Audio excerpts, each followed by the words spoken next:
حضرت ابو سعید خدری رضی اللہ تعالی عنہ آپ سے روایت ہے کہ رسول اللہ صلی اللہ علیہ وآلہ وسلم نے ارشاد فرمایا کہ جب ماہ رمضان کی پہلی رات آتی ہے رب تعالیٰ آسمانوں کے دروازے کھول دیتا ہے اور وہ دروازے ماہ رمضان کی آخری رات تک کھلے رہتے ہیں۔ لجپال کریمہ کا صلی اللہ علیہ وآلہ وسلم نے ارشاد فرمایا جو بندہ ماہ رمضان میں نماز ادا کرتا ہے، سجدہ ادا کرتا ہے، حضور علیہ الصلاۃ والسلام نے فرمایا رب تعالیٰ اس بندے کو ہر سجدے کے بدلے رب تعالیٰ اس کو 1500 نیکیاں عطا فرما دیتا ہے۔ تو رب تعالیٰ اس بندے کے لیے جنت میں ایک گھر بناتا ہے، سرخ یاقوت سے رب تعالیٰ اس بندے کے لیے جنت میں ایک گھر بناتا ہے اور اس گھر کے 60 دروازے ہیں اور ہر دروازے کے ساتھ رب تعالیٰ نے ایک سونے کا محل بنایا ہے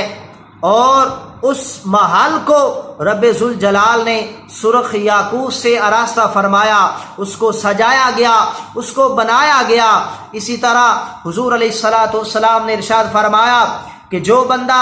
ماہ رمضان کا پہلا روزہ رکھتا ہے رب ذوالجلال اس کے اگلے گناہ معاف فرما دیتا ہے۔ میں قربان جاؤں، حضور علیہ الصلاۃ والسلام نے فرمایا رب تعالیٰ اس بندے کے گناہ معاف فرما دیتا ہے۔ آگے حضور علیہ الصلاۃ والسلام نے فرمایا یہ جو پہلے دن روزے کا جو دن تھا، جو ماہ رمضان کا پہلا دن تھا، جتنا اس بندے کو رب نے ثواب عطا فرمایا، آقا علیہ الصلوۃ والسلام نے فرمایا رب تعالیٰ ماہ رمضان میں ہر ایک دن میں اللہ تعالیٰ اس کو پہلے دن جتنا رب تعالیٰ ثواب عطا فرماتا ہے۔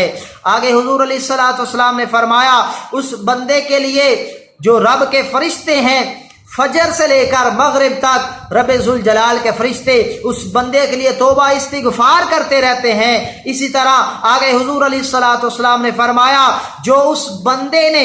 ماہ رمضان کی راتوں میں یا دنوں میں سجدے کیے، رب ذوالجلال کی عبادت کی، اللہ کی بارگاہ میں سجدے کرتا رہا، حضور علیہ الصلوۃ والسلام نے فرمایا رب تعالیٰ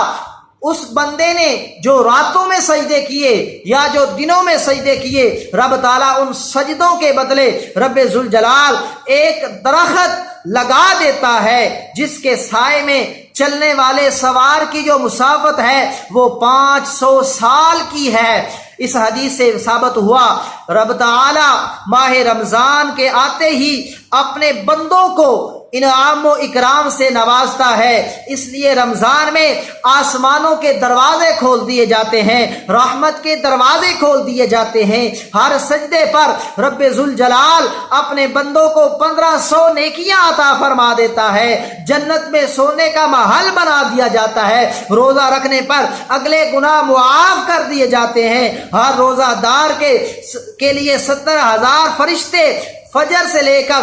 مغرب تک استغفار کرتے رہتے ہیں۔ ہر سجدے پر جنت میں درخت لگا دیا جاتا ہے۔ یہ مبارک اور بابرکت مہینہ